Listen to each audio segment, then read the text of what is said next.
You don't own this road anymore, Mason. Bailey Mercer tapped the stone marker with her knuckle, right where my grandfather's name used to be carved before her crew ground it off. The board voted. It's ours now. I looked at the fresh scar in the granite. Careful what you carve in stone, Bailey. Stone remembers who paid for it. She laughed, waving her clipboard at the small crowd gathering behind her. Sentimental old rancher. Cute. I didn't argue. I didn't raise my voice. I just noted the date, the exact words, the exact smirk on her face. Because a woman that confident, standing on land she'd just admitted to defacing, had no idea she'd just handed me everything I would ever need. She thought my silence meant she'd won. What she didn't understand yet was that some people don't fight back the moment they're wronged. They wait for the moment their opponent can no longer explain away what they've done. What does it cost a person to mistake calm for surrender? My name is Mason Callahan. I'm 60 years old, and I've run cattle on this Wyoming land since I was 17. Back when my father still walked these pastures ahead of me instead of behind me in a photograph on the mantle. The ranch has been Callahan ground since 1928, when my grandfather bought it for less than the price of a decent truck today. I don't talk much, never have. People in town used to joke that you could fit everything Mason Callahan says in a week onto the back of a feed receipt. I never minded the joke because it was mostly true, and because I'd learned early that a man who talks fast usually thinks slow. My days start before the sun does. Feed the herd, check the fence lines, fix what broke overnight, and be in bed early enough to do it again tomorrow. Del Hutchins has worked beside me for 18 years. Quiet in his own way, though not quite as quiet as me. And between the two of us, we've built a rhythm that doesn't need much conversation to run smooth. I wasn't born patient. My father made me that way on purpose, the way you train a good dog not to bark at every truck that passes. He used to say that anger was a currency, and every man only got so much of it in a lifetime. Spend it on nonsense, and you'd have none left when it actually mattered. I watched him prove that theory more than once, sitting quiet through insults that would have made another man swing a fist, only to settle the real score months later with a folder of paperwork and a voice that never once rose above a conversation. I carried that lesson into every argument I ever had, with buyers who tried to shortchange me, with a bank that once tried to call a loan early on a technicality, and eventually with a woman named Bailey Mercer, who mistook my calm for something she could walk over. She wasn't the first person to make that mistake. She would just be the last one who got to make it and still call herself HOA president afterward. There's a rule I've carried since I was young enough to still ask my father why he didn't just fight back. He told me once, mending fence in the rain, that the man who reacts first is usually the man who hasn't finished thinking yet. I didn't understand it then. I understand it now every time I watch someone lose an argument they were actually right about, simply because they said it too soon, too loud, to the wrong audience. My principle isn't complicated. Don't spend your strongest move on someone who hasn't finished making their mistake. Let them keep going. Let them believe they're safe. A person who thinks they've already won stops being careful. And a person who's stopped being careful will eventually hand you something you couldn't have gotten any other way. I've used that principle more than once in my life, though never against someone quite as confident as Bailey Mercer. She had the kind of certainty that comes from never having been challenged, the kind that mistakes silence for agreement and quiet for weakness. I recognized that certainty the first time I met her, back when she was just a board member and not yet president. Standing at a community meeting explaining drainage easements to homeowners, like she'd invented the concept of water flowing downhill. I don't correct people like that in front of a crowd. It doesn't accomplish anything except making an enemy who now knows to be careful around you. I'd rather they stay careless a little longer, There's a line, though, where patience stops being strategy and starts being neglect. Mine has always been simple. The moment something is taken from my family instead of just talked about, the waiting is over. Words don't cross that line. Documents do. Bulldozers do. A stone monument with my grandfather's name ground off of it, that crosses it. I hadn't reached that line yet, the day Bailey cut her ribbon. She'd said plenty by then, claimed plenty, posted plenty online that wasn't true. But talk is cheap. And cheap things don't hold up when someone finally puts them in front of a judge, a bank, or a room full of people who trusted the wrong person to tell them the truth. So I waited. Not because I doubted myself, because I wanted her certainty to keep growing until it became something she couldn't walk back. A written claim, a filed disclosure, a promise made to a bank that depended on land she never owned. Talk fades. Paper doesn't. Is it weaker to stay quiet while someone builds a case against themselves?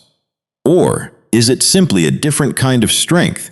One that doesn't need to be loud to be certain. Here's what most people didn't understand about that road. It wasn't just dirt and gravel to me. It was the last corner of my grandfather's original boundary that had never been touched by anyone but Callahan hands. And it was also, quietly, the only access point strong enough to support heavy equipment if I ever needed to bring in machinery for the north pasture, or livestock trailers during calving season when the back roads flooded. If Bailey's board managed to formalize their claim, get it recorded properly, get a court to recognize 13 years of unchallenged use as something more than permission, I wouldn't just lose a strip of gravel. I'd lose leverage over my own eastern boundary forever. Future surveys would draw the line where her stone monument sat, not where my grandfather's deed said it should sit. My grandchildren, if I ever had any, would inherit a ranch with a bite taken out of it that no lawyer could put back. There was money at stake too, though it mattered less to me than the principle. The land under that road, and the 20 feet of shoulder her crews had already widened without asking, was appraised that year at just under $190,000. Cedar Ridge Estates, meanwhile, was actively using that same land to raise their own property values, listing private gated entrance in every new listing, banking on land they didn't hold title to. And there was something else, something harder to put a number on: my name. 60 years of being a man whose word people trusted at the co-op, at the bank, at the county fair. Bailey was slowly rewriting that too, one confident post at a time, turning me into the difficult old rancher who wouldn't accept progress. If I waited too long, I risked losing all of it at once: the land, the leverage, and the reputation I'd need intact to make anyone believe me when I finally spoke. The first sign that Bailey wasn't going to stop at a stone monument came 3 weeks after the ribbon cutting, when Dell found survey stakes driven into the pasture 11 feet past the old construction easement line. Orange flags, fresh paint, the kind contractors use when they're marking ground for something permanent. "They're widening the shoulder," Dell said, pulling one stake half out of the dirt before pressing it back exactly where he'd found it. No permit request came through, did it? No. I turned the flag over in my hand. Cedar Ridge Development LLC printed small along the plastic stem. No permit request came through. That was the moment I understood this wasn't going to end with a sign and some landscaping. Bailey wasn't testing how far she could push before I noticed. She'd decided I wasn't going to push back at all, and she was building accordingly. Permanent lampposts, drainage culverts, a shoulder wide enough for 2 lanes instead of 1. Infrastructure like that isn't something a person tears out later. It's something they point to in court and say, "Look how long this has been here. Look how much we've invested. Surely that counts for something." I didn't call her. I didn't call the county. I drove out at dusk, photographed every stake from 3 angles, noted the date on the back of each print, and drove home. Rachel, when I brought her the photos the next morning, asked the obvious question. Doesn't this feel like the moment to send a letter? It feels like the moment to start counting, I told her. Letters stop people who are paying attention. She isn't paying attention yet. I want her to keep building until there's nothing left to argue about except who's right. Some viewers watching this unfold might already be asking themselves what I was asking myself that evening, standing in a pasture with a camera and a stack of orange flags. How far does a person have to go past the line before quiet observation stops being enough? Bailey called me 2 days after the survey stakes went in. The only time in this whole ordeal she picked up the phone herself instead of letting a contractor or a board email do it for her. I almost didn't recognize her voice without an audience behind it.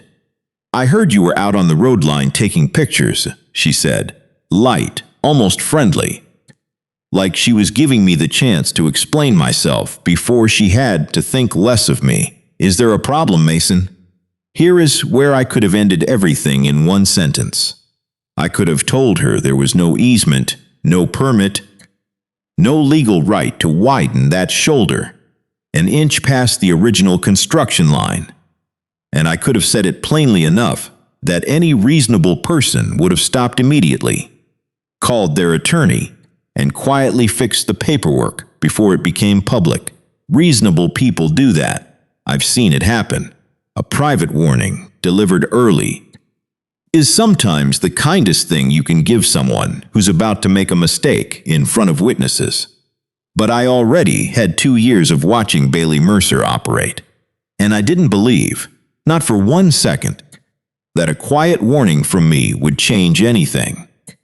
I believed it would only teach her to be more careful about what she put in writing, without changing a single thing about what she actually did. No problem, I said. Just checking the fence line. Rain's been moving stakes around out there. She laughed, relieved, already moving on to whatever she'd called about next. Something about a resident's complaint over sprinkler runoff. I let her talk. I didn't correct her. I didn't warn her. That phone call sits uneasy with me even now, if I'm honest. A more generous man might have used it to save her the trouble that was coming.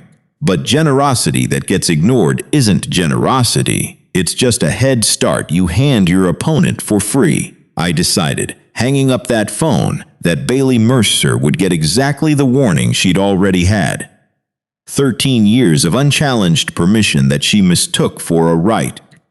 Is it wrong to withhold a warning from someone who's shown you, again and again, that they wouldn't have listened to it anyway?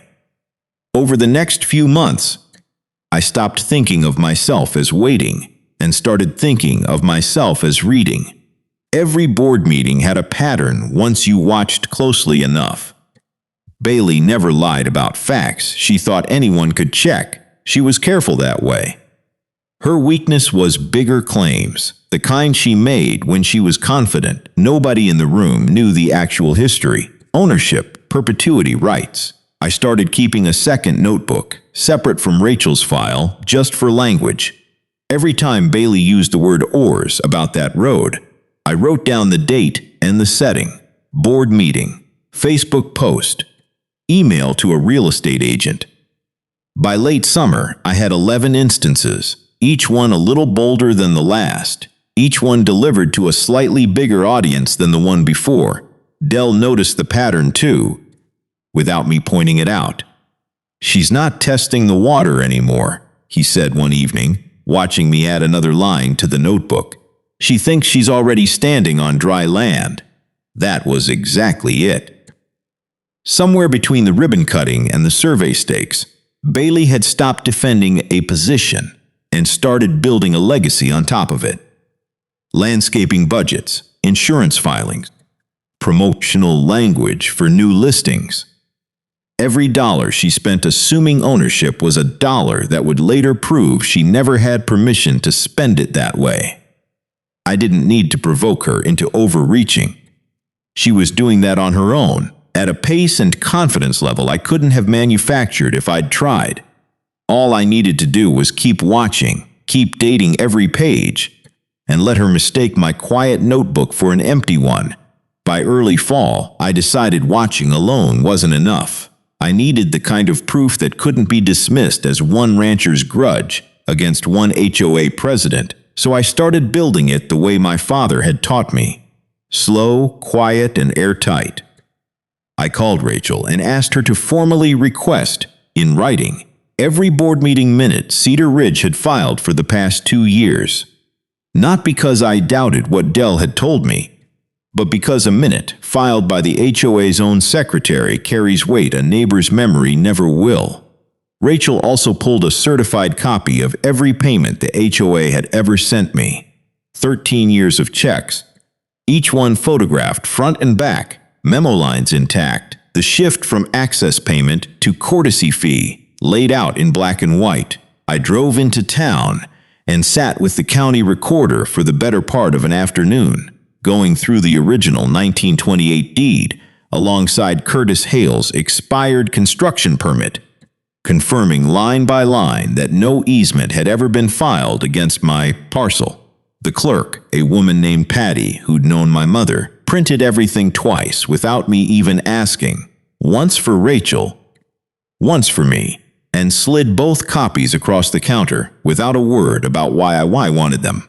I asked Denise Okafor at the Conservation Trust to have her own surveyors quietly walk the boundary, independent of anything Bailey's crews had staked, so that if this ever came down to competing measurements, mine would already be verified by a third party with no stake in the outcome.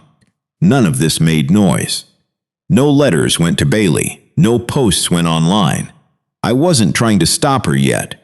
I was trying to make certain that whenever I did stop her, there would be nothing left for her to argue about except facts she'd already put her own name on. Bailey, emboldened by a summer of silence from me, moved faster than I expected. Her landscaping crew widened the shoulder another 11 feet that October, cutting cleanly into pasture I'd grazed cattle on since I was a boy. She didn't ask. She didn't send a notice. A backhoe simply showed up on a Tuesday morning and started moving dirt while I watched from the porch with my coffee going cold in my hand. I told Dell not to stop them. He didn't like that instruction, and he said so more than once while we stood at the fence line watching a machine reshape ground that had never once needed reshaping in 96 years. You're just going to let them keep taking it. I'm going to let them keep proving it, I said, though even I felt the weight of watching something real disappear under a blade while I did nothing but photograph it. That same week, the woman at the feed co-op who used to wave at me every Thursday stopped waving. Someone had told her I was causing problems for the new subdivision, blocking progress out of spite. I didn't correct her.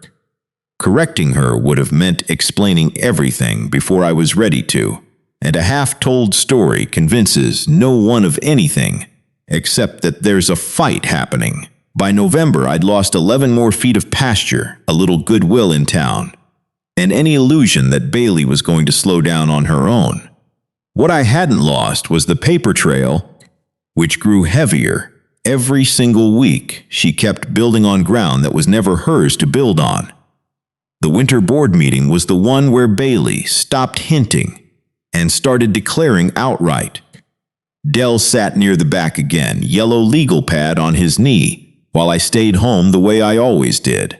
Some of you have heard rumors, Bailey told the room, clicking to a slide with an aerial photo of the subdivision, the road highlighted in bright green, that there's a question about who owns our entrance road. I want to put that to rest tonight. She paused for effect, the way people do when they've rehearsed a line in front of a mirror. This road has been part of Cedar Ridge's infrastructure for over a decade. It is, and will remain, community property. A woman in the third row raised her hand, the same question Dell had heard asked once before, back at the ribbon cutting. Didn't that road used to belong to the Callahan Ranch? Bailey smiled the way people smile when they've decided a question doesn't deserve a serious answer. Mr. Callahan has never once challenged our use of that road in over 13 years. If he believed otherwise, don't you think he would have said something by now? Laughter moved through the room, easy and light. The kind that comes from an audience that's already decided who the reasonable person is. Dell wrote the sentence down word for word, and 3 other residents later confirmed the exact wording independently when Rachel asked them to. Don't you think he would have said something by now? Bailey had just told 90 of her neighbors, on the record, in a meeting with formal minutes, that my silence was proof she was right. She had no idea she'd handed me the exact sentence I'd eventually use to show a room full of people how confidently she'd been wrong. I wasn't angry when Dell read it back to me over the phone that night. I was almost grateful. A claim spoken quietly in private disappears the moment someone denies it. A claim spoken confidently to 90 witnesses, backed by a slide deck and captured in official minutes, doesn't disappear. It waits. Patient as I was, for someone to bring it back into the room, by the following spring, the dispute stopped being something that lived only between Bailey and me. It started pulling in every institution that had ever touched that road without asking who actually owned it. The first to move was the HOA's insurance carrier. A routine policy renewal flagged the entrance road as an uninsured liability once an underwriter noticed no easement existed in the county's records.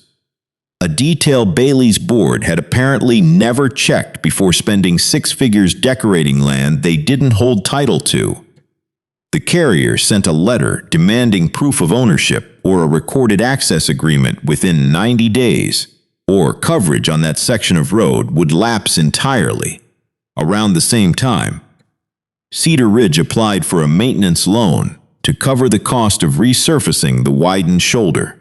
The bank's underwriting department, doing its own due diligence, pulled the same county records I'd already reviewed with Patty months earlier. Their loan officer called the HOA's treasurer directly, asking a question nobody on the board wanted to answer out loud. Could they provide a recorded easement or deed showing the association actually owned the road listed as collateral infrastructure in the application? They couldn't. Nobody had ever filed one because none had ever existed. Rachel, watching all of this unfold from the outside, told me it was the moment things stopped being about pride and started being about exposure. Once a bank asks the question, she said, somebody eventually has to answer it in writing. And whoever answers it wrong is the one who ends up liable. Meanwhile, 3 separate real estate agents representing new Cedar Ridge listings had already used the phrase private gated community entrance in their marketing materials. Language pulled directly from the HOA's own disclosure packet. Buyers who'd closed on homes in the past year had signed paperwork listing that road as a permanent community asset. Paperwork that, if the ownership claim collapsed, could expose both the HOA and potentially the agents themselves to claims of misrepresentation. None of these institutions cared about Bailey's confidence or her landscaping budget. Banks and insurers only care about what's actually recorded. And what was actually recorded said, plainly, that Cedar Ridge Estates had never owned a single foot of that entrance road. Every phone call, every underwriting flag, every denied claim was another domino falling in a line I hadn't had to push myself. I'd only had to wait long enough for the system to start asking the same question I already knew the answer to. There was one person on the board who never laughed along with Bailey at those meetings. A quiet man named Arthur Kessler, retired from 30 years in municipal planning before he moved to Cedar Ridge to be closer to his grandchildren. Dell mentioned him a few times over the months, always the same observation. Arthur asked careful questions, wrote things down, and never once repeated Bailey's claim that the road was community property in his own words.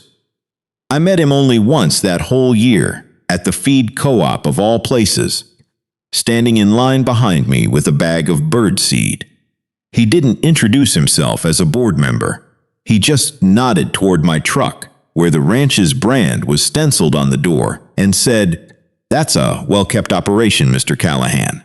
96 years, isn't it? 98 come spring. Long time to keep a boundary line straight." He said it plainly, no insinuation in his voice.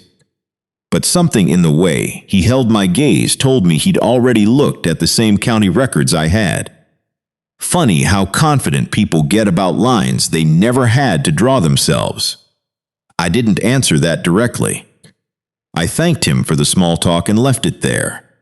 I never found out exactly how much Arthur suspected before the truth came out publicly, but Rachel later confirmed, through the board's own emergency meeting minutes, that he'd quietly requested a copy of the recorded easement history himself, months before anyone else on the board thought to ask. He never warned Bailey. He never warned me either.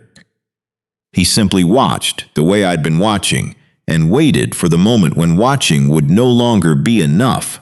By early summer, 2 deadlines were converging at once, and I could feel the timeline narrowing whether I was ready or not. The insurance carrier's 90-day window to produce a recorded easement was set to expire in 3 weeks. If Bailey's board couldn't produce one, and they couldn't because none existed, coverage on the entrance road would lapse entirely, exposing the HOA to liability on every accident, every slip on ice, every fender bender that happened on land they'd spent 3 years insisting was theirs. At the same time, Denise Okafor's team at the Conservation Trust had finished their own due diligence on my ranch far faster than either of us expected. The trust was ready to close on the purchase, and Denise made it clear their attorneys wanted the sale to reflect the road issue accurately in the closing documents, not swept aside, not left ambiguous, but stated plainly as unresolved territory the new owner would inherit and could act on immediately after transfer. That meant I had a choice to make, and soon. I could let the insurance deadline pass first and let institutional pressure alone force Bailey's hand, or I could time the trust's closing to land right behind it, so that the moment the HOA lost its coverage, they'd also be facing a brand new owner with no 13 years of goodwill to draw on and no reason to extend the same quiet patience I had. Rachel put it to me plainly over the phone. "You've got maybe a month before this stops being something you control and starts being something the banks and the insurance company control instead." She wasn't wrong. And for the first time since the ribbon cutting, I felt something closer to urgency than patience. Not because I doubted the outcome, but because I understood that timing this wrong, even now, could still hand Bailey room to spin the story her way one last time.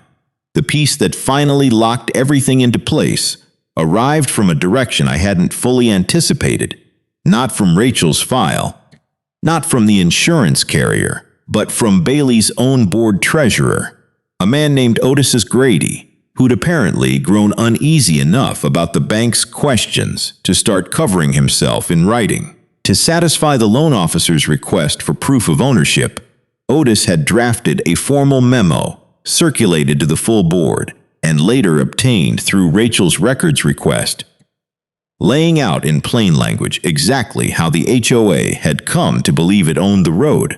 It cited the original construction agreement with Curtis Hale. It cited 13 years of payments to the Callahan Ranch. And then, in a section meant to reassure the bank, it stated outright that no recorded easement or deed transfer has been located to date, though continuous use since 2013 is presumed to establish community ownership under customary practice. That single sentence was worth more than everything I'd gathered up to that point combined. It wasn't Bailey talking online, easy to dismiss as one person's confidence.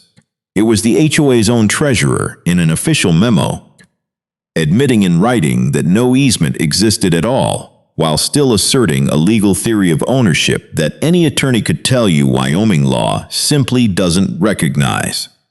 Continuous use of land without more has never been enough to override the landowner's underlying title, especially when that use had been paid for the entire time as an act of permission rather than right. Denise's team confirmed it within a day of receiving the memo from Rachel.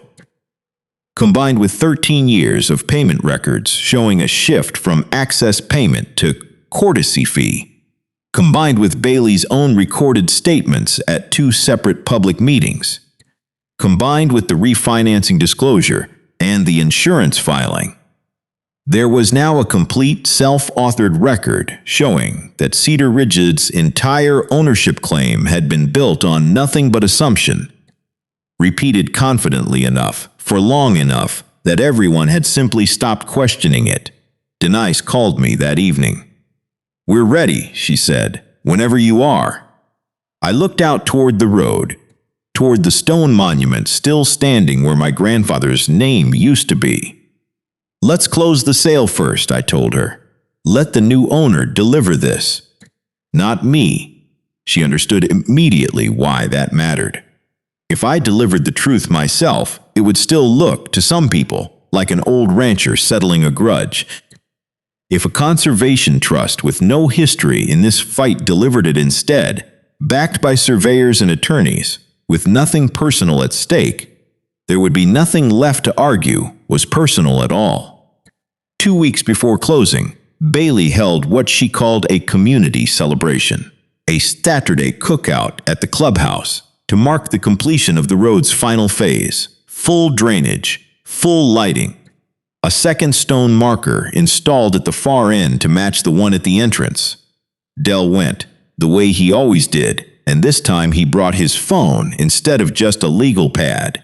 Bailey stood on a hay bale someone had dragged out for the occasion, a paper plate of barbecue in one hand, and addressed nearly the whole subdivision at once. "A year ago, some of you were worried about rumors," she said, grinning. "Worried some rancher down the road might cause trouble over our entrance. Well, look around you. This road has never been more secure, more beautiful, or more clearly ours." Applause rippled through the crowd. Someone handed her a plaque. Cedar Ridge Community Achievement Award. Bailey Mercer for her vision and leadership on the entrance project. Del sent me the video that same evening, along with a text. "She's celebrating something that isn't hers. Feels wrong not to say anything." I watched the whole thing twice. I won't pretend it didn't sting. 60 years on this land, and here was a woman standing on a hay bale, holding a plaque for stealing it, cheered on by neighbors who used to trust my word over hers without a second thought. Somewhere in that crowd was the woman from the feed co-op who'd stopped waving at me. Somewhere in that crowd, probably, were people who'd bought their homes believing that road came with the property the way Bailey's disclosures promised. I thought, for one long evening, about whether I'd waited too long, whether Rachel's file, Otis's memo, the insurance letters, all of it, would matter to anyone once it finally came out, or whether Bailey's plaque and her applause had already written the story people would remember. Regardless of what the paperwork said, I didn't answer Del's text until the next morning. "Let her keep the plaque," I wrote back. "She'll need something to remember tonight by. Once tonight is the last night any of this belongs to her." But I meant it more for myself than for him. Some nights, even when you know exactly how a story ends, watching the wrong person celebrate too soon costs you something real. A little more of your own certainty than you'd like to admit losing. If the truth is coming no matter what, does it still hurt to watch someone celebrate a lie in the meantime? And does that hurt mean you waited too long? Or simply that patience was never supposed to be painless? I didn't sleep well the night after Del sent me that video, and somewhere around 2 in the morning I found myself sitting on the porch thinking less about Bailey Mercer and more about my father. He never talked much about the fence line dispute after it ended. But he told me once, years later, why he'd been able to sit through 11 months of a neighbor's insults without ever raising his own voice. "It wasn't strength," he said. "It was your grandmother. She died 2 years before that dispute started. And my father told me he'd made her a private promise at her graveside that he would never let this land become something the family fought over loudly. The way her own family's farm had been lost 2 generations back to a boundary argument that turned into a decade of lawsuits and a ruined relationship between brothers who never spoke again. Quiet wasn't weakness to my father. Quiet was a promise kept to someone who could no longer see whether he kept it. I thought about that promise a lot, sitting on that porch. My grandfather built this ranch by hand, moved every stone in that original boundary line himself, and never once needed a courtroom to prove what was his. If I let this dispute turn into a screaming match, mine against Bailey's, neighbor against neighbor, dividing this county the way pettier disputes had divided plenty of others before it, I'd be breaking something older than the road itself. I'd be trading my grandfather's quiet way of holding land for a loud way of losing the respect that came with it.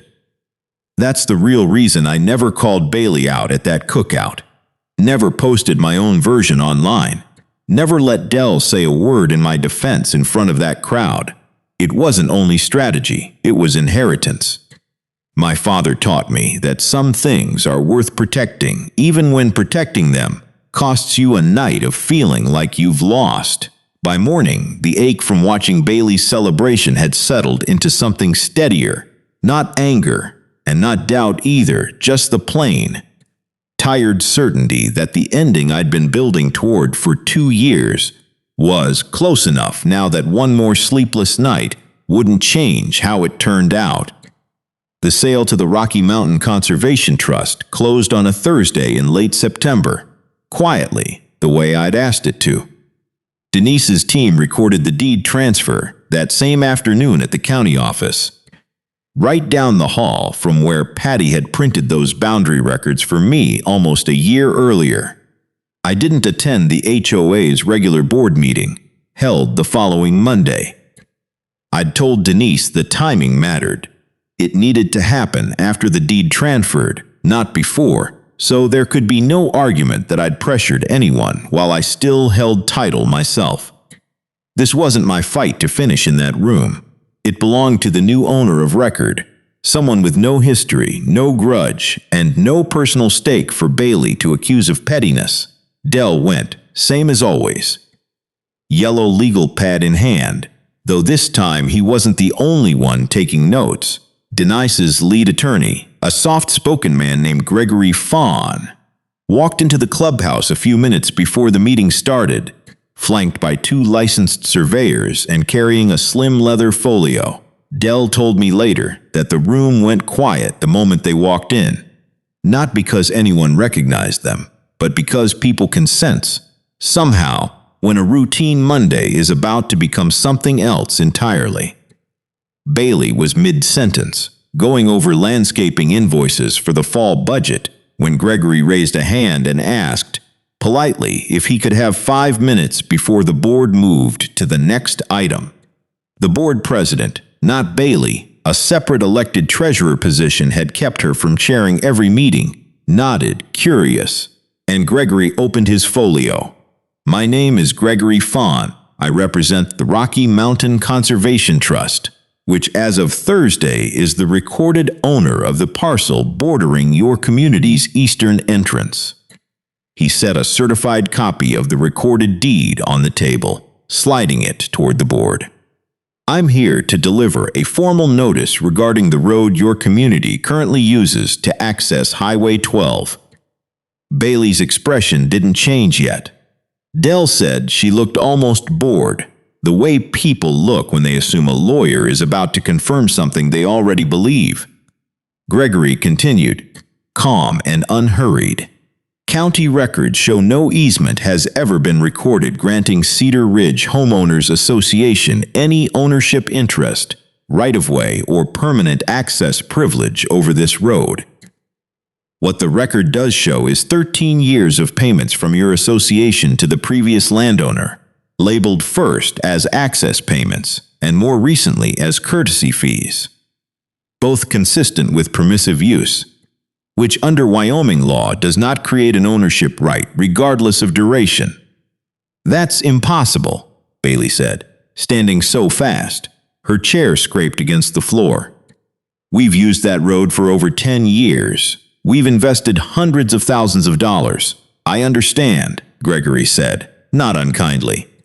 Which is why I'd like to walk the board through the documentation before anyone responds. He opened the folio wider. 13 years of payment records, memo lines photographed clearly, laid out in chronological order on the table for anyone to read. Then a printed copy of Otis Grady's own memo to the board, the sentence highlighted in yellow. No recorded easement or deed transfer has been located to date. Then transcripts of 2 public meetings, each one carrying Bailey's own words. This road has been part of Cedar Ridge's infrastructure for over a decade. It is, and will remain, community property. And the sentence Dell had written down word for word nearly a year earlier. Don't you think he would have said something by now? Every one of these documents, Gregory said, was created by this association or its president. Nothing here was written by Mr. Callahan or by the trust. We're simply presenting your own records back to you. The room, Dell told me, went past silent into something closer to stillness. Someone in the back audibly said, "Wait," under their breath. Arthur Kessler, the quiet board member, didn't look surprised at all. He simply folded his hands and waited. The way I imagine he'd been waiting for months. Bailey tried once more, her voice sharper now, closer to panic than confidence. You can't just cut off an entire subdivision's entrance. There has to be some kind of... Nobody's cutting anyone off tonight, Gregory said. The trust is offering the association 30 days to negotiate a formal, recorded access agreement, one that reflects fair value, places maintenance responsibility appropriately, and corrects the ownership language in your existing disclosures. After 30 days, if no agreement is reached, use of the road will need to stop. He closed the folio. I'll leave copies of everything with the board secretary. I think you'll find the numbers add up the same way ours did. I wasn't in that room, but Dell described the walkout to me in more detail than I probably needed. The surveyor's boots on the tile floor, the sound of 90 folding chairs staying perfectly still. Bailey standing at the podium with a plaque from 2 weeks earlier still sitting on the shelf behind her, useless now, a trophy for a war she'd already lost the paperwork for months before she ever knew it. I told Dell, when he called me that night, that I wasn't imlanc because I was afraid of her. I was quiet because I needed her to say enough, in enough places to enough people, that when the truth finally arrived, there would be nothing left for anyone to argue about. Not even her. The emergency meeting came 4 days later. Dell didn't need to take notes at that one. The county paper sent a reporter, and the minutes were public within a week. Bailey was questioned for nearly 2 hours about every dollar spent on land the association never owned, the landscaping, the second stone marker, the refinancing fees, the plaque she'd been handed at her own cookout. This time, nobody in the room defended her. The vote to remove her as HOA president passed 8-2, and within a month, 3 separate homeowners had filed formal complaints requesting a financial audit of her tenure. The new interim board, with Arthur Kessler stepping in as acting president, reached out to Denise directly within the week. There was no lawsuit, no drawn-out fight, just a real access agreement this time, properly recorded at the county office, an annual fee that reflected fair market value, full maintenance responsibility placed where it belonged, and a formal correction filed against every disclosure document that had ever misstated who owned that road. Buyers who'd closed on Cedar Ridge homes using the old, incorrect language received amended paperwork within the same season. I ran into Bailey once, months later, at the feed co-op, standing near the same register where the woman who'd stopped waving at me eventually started waving again. Bailey didn't say much, just a quiet nod. The kind two people give each other when there's history between them that neither one wants to relive out loud in front of strangers buying birdseed. I nodded back. There wasn't much anger left in it by then. There rarely is, once the truth has finally been allowed to stand on its own 2 feet without anyone needing to shout it into place. Arthur stopped by the ranch not long after, the same quiet way he'd stood behind me in line all those months earlier. "Why didn't you just tell her the truth from the start?" he asked, echoing almost exactly what Harriet Voss would ask me a few weeks after that. I looked out past the porch rail to where the road still ran quiet through what used to be my land. No lampposts on my side of the line anymore, no stone monument. Just grass and dirt the way it had looked for nearly 100 years. Because if I'd told her on day one, I said, it would have just been my word against hers. I needed her to say it enough times, to enough people, in enough writing that nobody could ever call it a rumor again. He nodded slowly, the way a man does when he's already suspected the answer for a long while. Patience like that isn't cheap. No, I agreed. But it's the only kind of winning that actually stays won. If you'd been holding on to the truth as long as I did, waiting for the exact moment it could no longer be argued with, would you have called that patience, or would you have called it the only real form of strength left? And that's the part of this story that stays with me, not the moment the truth finally landed on that table, not even the vote that followed. What stays with me is everything that happened before that. All those months where one person kept talking, kept assuming, kept building on ground that was never hers, simply because no one was pushing back yet. She didn't wake up one morning deciding to take something that wasn't hers. It rarely happens that way. It starts smaller. A road gets renamed. A sign goes up without asking. A quiet man's silence gets mistaken for something it never was. And once that first assumption goes unchallenged, it's easy to keep building on top of it, brick by brick, until an entire identity gets constructed on borrowed land.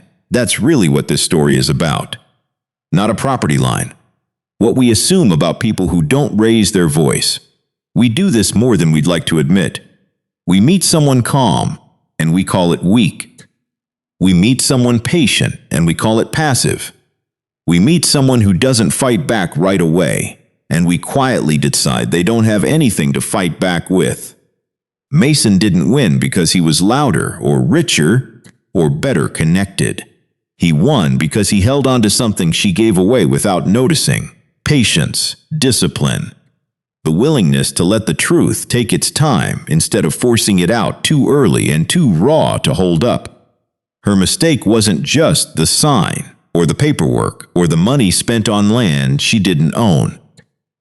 Her real mistake was believing that his quiet meant she'd already won the argument.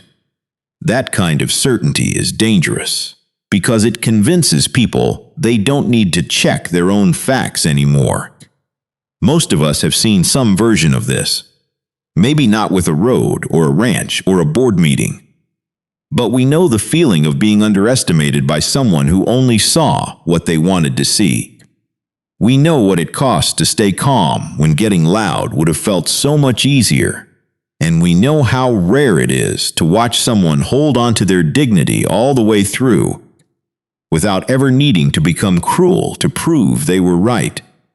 That's the part worth sitting with, longer than the plot twist itself. Have you ever been underestimated by someone who only saw what they wanted to see?